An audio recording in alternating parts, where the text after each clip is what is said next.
This video is designed to help people that want to start out driving iRacing sprint car.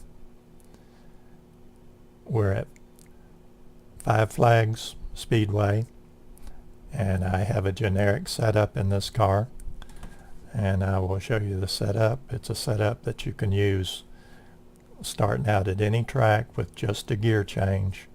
It's a good basic setup that probably will outperform the setups that you might throw at a car. Here you can see the stagger,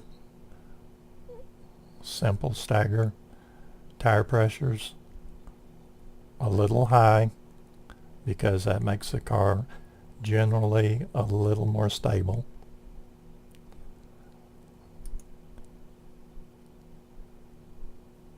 The brake bias is important. We have a simple spring setup, 500 and 500, right and left. The rear, 450, 450, right and left.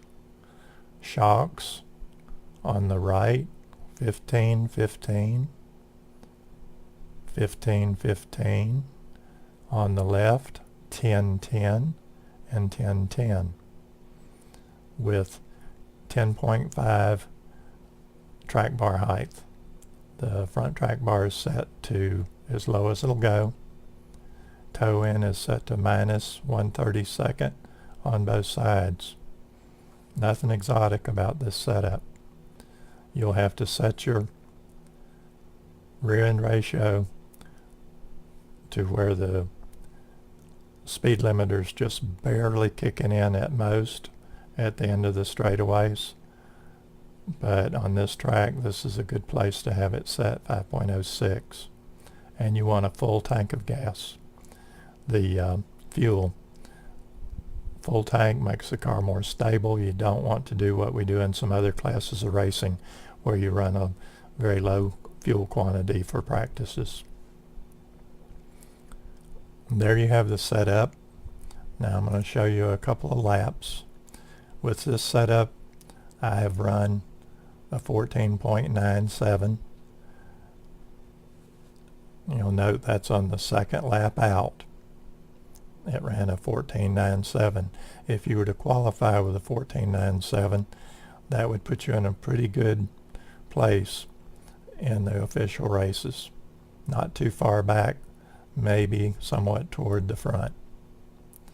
Then you'll notice this 15.021, that was set with just barely over half throttle maximum throughout the run. And then the last one down here, 15.021, also set with just barely half throttle. I'm going to run that for you. This is where you should have a goal of keeping this throttle position low. Note this throttle position through this run. Watch the throttle setting. Just over half for a brief time. Follow that throttle setting. There's a 15.021, and we only slightly exceeded half throttle during a very short period. This car is very, very sensitive to the speed that you accelerate and decelerate, and that's the biggest obstacle that most people don't understand coming from other cars. I know the modified and tour modified, you can really be rough with it. You can slam that gas and brake around, you can get sideways and straighten it out. But the first notice you get most of the time with this car when you're starting to have a little control issues is when you're looking straight at a wall.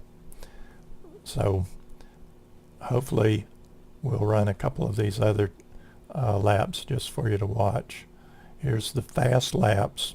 Again, if this were a qualifying 2 laps, it would be fairly good.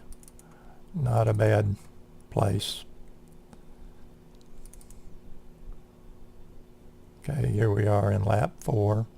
We'll follow this lap through. Now, I did use full throttle through this particular lap. I was just checking out this setup to make sure it was a good generic setup. This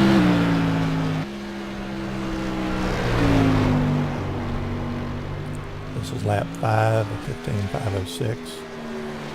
Note the length of time it's at full throttle is very minimal. Most of the time it's down around a quarter to third throttle. And that was a 15.506.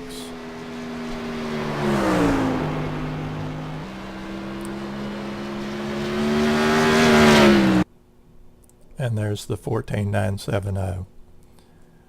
Now, again, this is the big deal. It's a simple setup that anyone can use.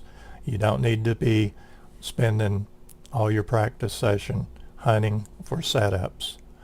You know, this setup, if you run it repeatedly, lap after lap after lap, you get 20, 40, 60 laps under your belt with a setup like this, and learn to keep it smooth and you will go fast.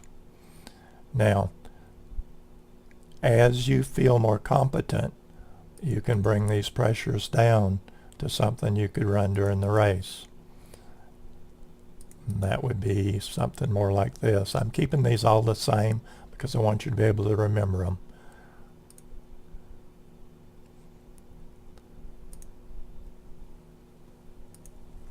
Well, let's just run a lap or two with those tire pressures. Notice where the throttle is driving out on the track. Now we're going 80 miles an hour, we just barely got the throttle back. We have to remember to respect the power this car has and its lightweight. As soon as you start horsing around and thinking you're going to be racing, is when it bites you.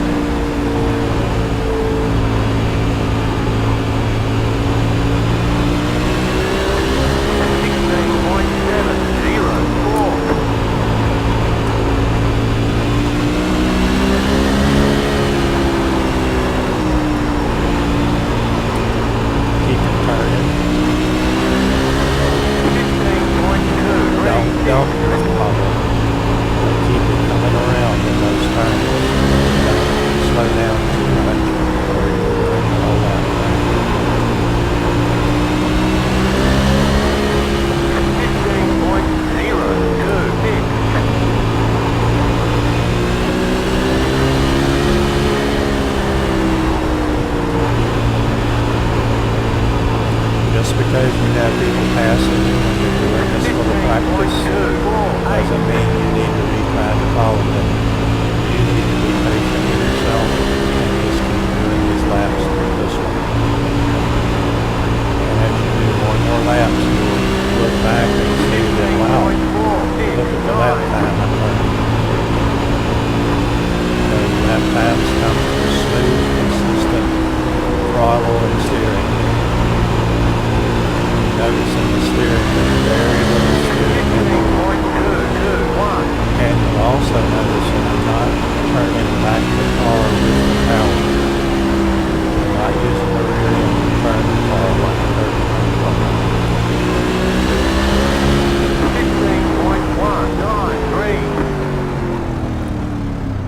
15.193. That's what you need to be practicing, and the setup I've given you here is a good setup to make you go fast.